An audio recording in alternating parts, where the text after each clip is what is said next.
Welcome to Season 4 of Risk Engineers Talk Governance. In this episode, due diligence engineers Richard Robinson and Gaye discuss the judicial need for reliable knowledge and the need to demonstrate causation. We hope you enjoy the episode. If you do, please give us a rating. Also subscribe on your favourite podcast platform. If you have any feedback or topic ideas, we'd love to hear from you. Please email us at admin@r2a.com.au.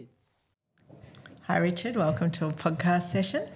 Good morning, Gaye. Good to be back. Good to be back. Today we're going to talk about the judicial need for reliable knowledge and how that sort of fits in society now, I guess, and how expert witnesses behave in court. This is one of the topics that you sort of are very, very interested in and have a lot of information on. So I think you were going to open up with an example from one of our courses.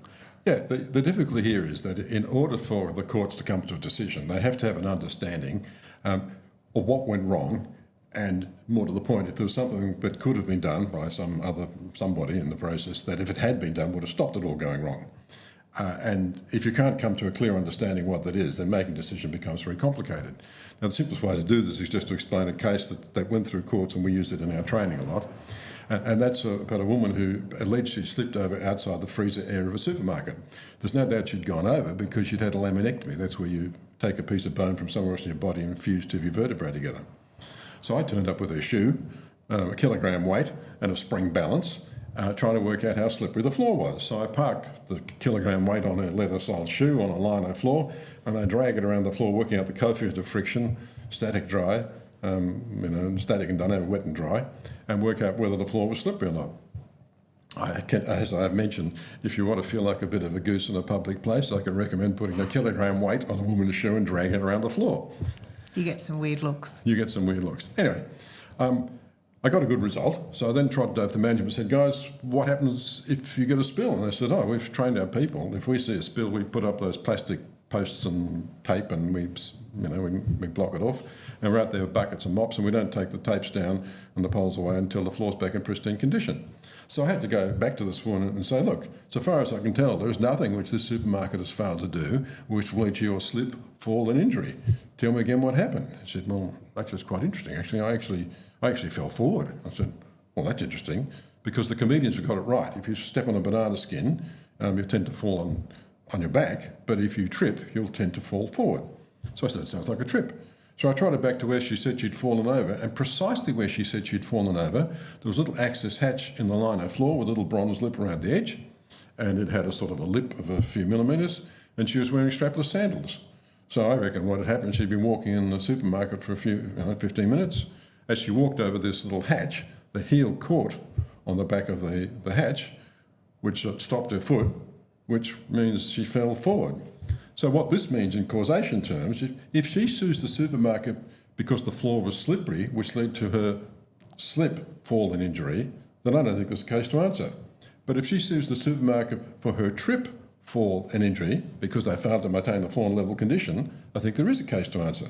And that's why causation is so critical to the courts. If you can't satisfy causation, you've got troubles. We haven't got a case to start with. So then a little while later, we got another case in the Supreme Court of Victoria, and they were fretting about the impact of rolling blackouts if we had a strike in the Latrobe Valley with the power supplies and things like that. And the problem you've got here is that, we know from a memory of the blackout in South Australia, all these dreadful things happened, but that was after a windstorm blew over all the towers. And the problem you have is that you don't know, you can say that the blood bank went wrong and a whole lot of in vitro samples died and a whole number of other things. People got trapped in trains and lifts and all these other things like that. But you don't actually know predictively in advance which one of these things would actually happen. And so you sort of have to start doing a probabilistic thing. The problem you normally have is if there's a storm and the power goes off, you can't say that somebody didn't make it to hospital just because the lights were out, because often there's a flood on the road or a tree across the road and that blocked things up. So you can't separate out what's the actual cause. There's a number of mechanisms that all add to it. Now, as it turned out, after a bit of scrambling around, we actually did find a way forward, and that was that we found there was what they now call a blue sky blackout in New York about, 2008 or something like that. And that there was no storm, for various reasons, the network failed and the power went off for 24 hours, something like that. And all the things that we've talked about went wrong. People got stuck in lifts, subway tubes, pharmacies lost their freezers, people couldn't get their prescriptions, all sorts of things went wrong. But because it was a blue sky one, you can actually adopt an epidemiological view. You didn't have to know what happened. You say, look, what was the increase in mortality because of that event? Because that's what epidemiologists do. And the study we were reading was by epidemiologists. Right. Now, what that means, though, you're taking a probabilistic view of the way things behave. You don't know, Layson, the woman who slipped over, because of this, you failed to maintain the floor and level condition, trip, fall, injury. You can only say, oh, I think there might be a percentage increase of this in the same circumstances for a similar city. Now, Melbourne's not as dense or as high-rise as... So what factors are important? Now, the reason why this gets particularly complicated is because you start getting into this probabilistic. The first model we talked about was Newtonian. There's a causal link and a time sequence in events in series.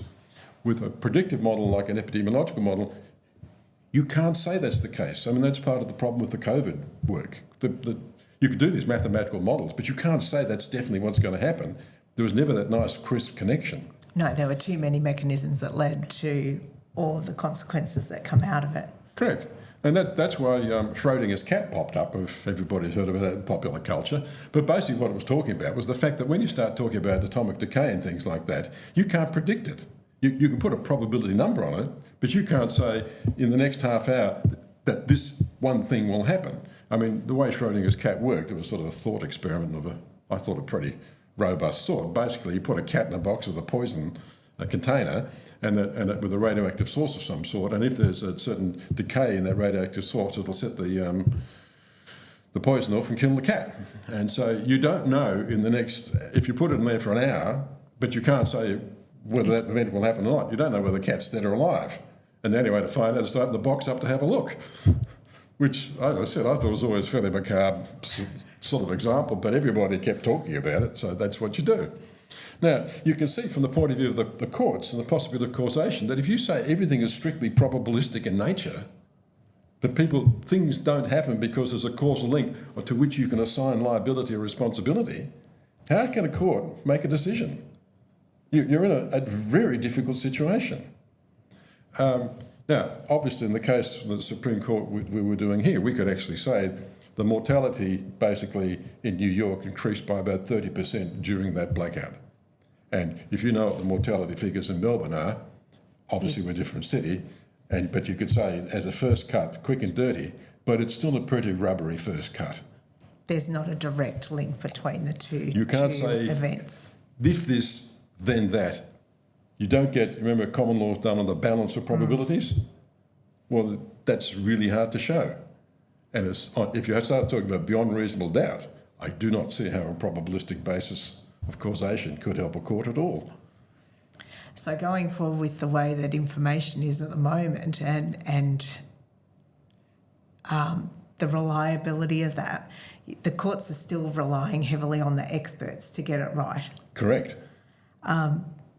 And there's a lot of information out there, and I don't know about you, sometimes I read some things and I'm like, oh, can that quite be true? But, how do the courts deal with this weigh-in thinking and this vast amount of information that's coming out our way when they're making those sort of decisions? Well, obviously it depends on your experts, and that's why the courts are very clear that they want the experts to be expert.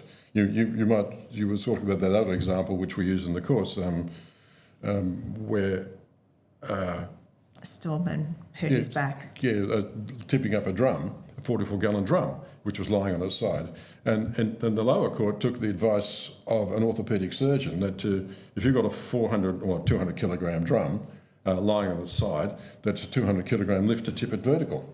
Well, no, it's a simply supported object, and so if it's a 200 kilogram, it's 100 kilograms at either end, so it's a 100 kilogram lift to raise it up, which decreases as you bring it up.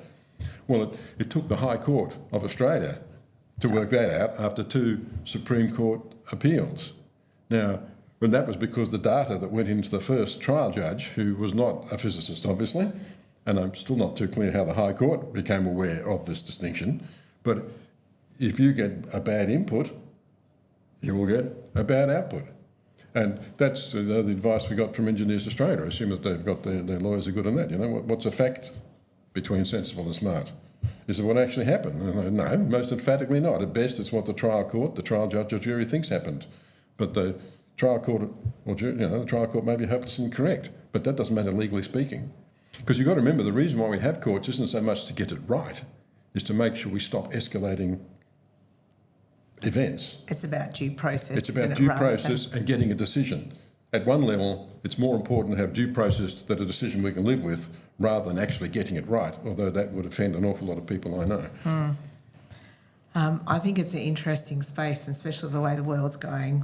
As you said, there's a whole lot of different ways that you can think about information, and that traditional way of causation with almost a linear Understanding of events. I think more and more events are becoming more complex, and there's less events that are, just being able to be shown linearly. Well, you might remember, the maritime rules of the road, and we've talked to a lot of master mariners about these things at different times, and we've been told a couple of times the only reason why those rules of the road exist is so they can assign liability after the event.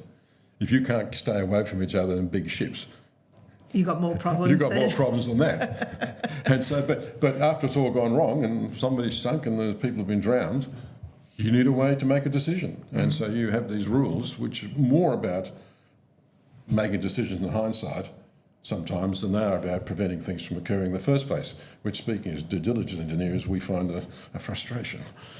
I think you'd say that with a lot of the rules and policies and regulations that are around. It's about assigning a liability after the fact. Well, it's like Sydney Decker's line. There are now more safety rules out there that nobody, at least of all the people doing the job, knows what they are. So what the heck are they for? And, a lot of the time you've got to say, it's so if it all goes wrong, you should have known even if you didn't. I think that's probably a space that that's becoming more and more. It's a liability the due diligence stuff that we're doing is becoming more a liability management exercise rather than a safety improvement exercise. Well, I think that was always the case, Gaye. I think you're optimistic. I was optimistic that it wasn't. But I think liability is something that we'll talk more about in this podcast season. So thanks, Richard, for the podcast today, and nice talking to you. We hope to see you next time. Thanks, Gaye.